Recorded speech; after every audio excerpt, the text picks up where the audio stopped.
বানাবো ভেটকি মাছের ঝাল। তো দেখো এখানে আমি 3 পিস মাছ নিয়েছি। হলুদ লবণ মাখিয়ে রাখবো। এটা আমি হলুদ লবণ মাখিয়ে রাখবো কিছু সময়ের জন্য।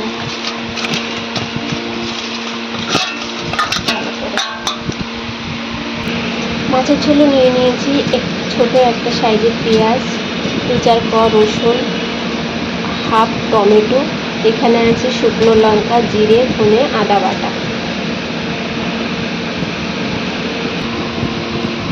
এটার মধ্যে দিয়ে দেবো পরিমাণ মতো লবণ, পরিমাণ মতো হলুদ,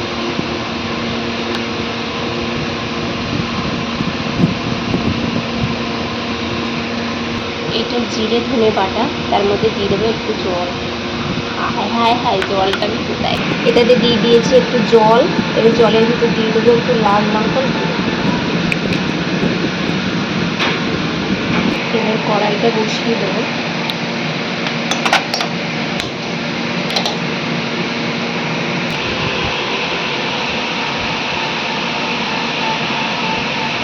কড়াইটা গরম হয়ে গেছে, তেল দিয়ে দেবো।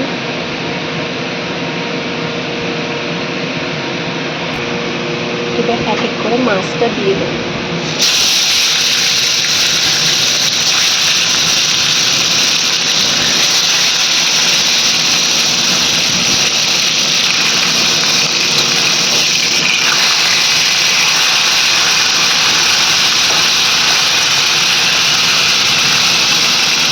মাছটা একটু সাদা হয়ে গেছে, আর একটু ভালো হয়ে যাবে।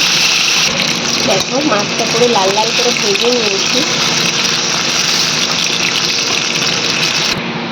পুরোনো দেবো একটা তেজপাতা আর গোটা জিরে। এবার দেবো কুচিয়ে রাখা পেঁয়াজটা ভালো করে একটু লাল লাল করে ভেজে নিতে হবে।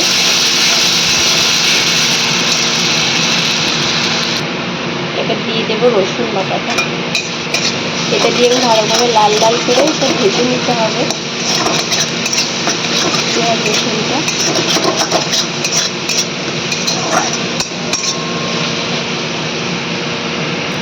এবার দিয়ে দেবো টমেটোটাও ভালো করে ভেজে একদম ঝোলের সাথে মিশিয়ে দিতে হবে।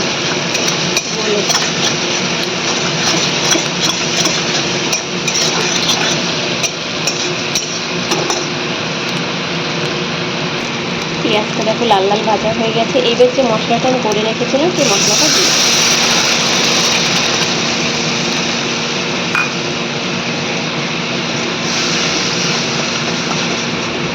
এটাও ভালো করে কষিয়ে নিতে হবে। যত সময় তেল না ছাড়বে তত সময় কষাতেই থাকতে হবে।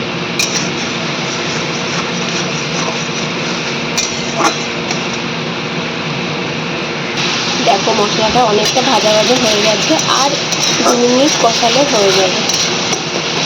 পেঁয়াজটা যাতে গলে যায়, টমেটোটা গলে যায়, সেইভাবে কষাতে হবে যেন কোনো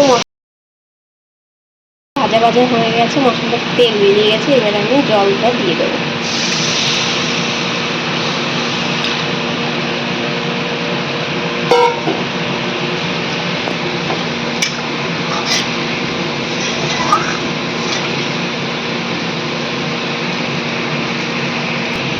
জলে জাল উঠে গেছে। এবার আস্তে আস্তে করে মাছগুলো দিয়ে দেবো।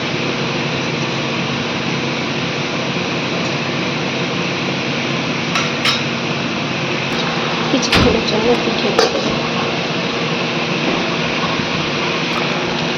আমার ভেটকি মাছের ঝোল রেডি। তো এখন আমি একটু গরম মশলা দিয়ে দেবো লাস্টে নামানোর আগে।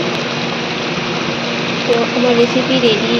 ভিডিওটা কেমন লাগবে লাইক কমেন্ট করো, সবাই শেয়ার করো, আর কমেন্ট করে বলো কেমন হয়েছে। আমার রেসিপি ভালো লাগলে পরের ভিডিও দেখার জন্য অনুরোধ করব।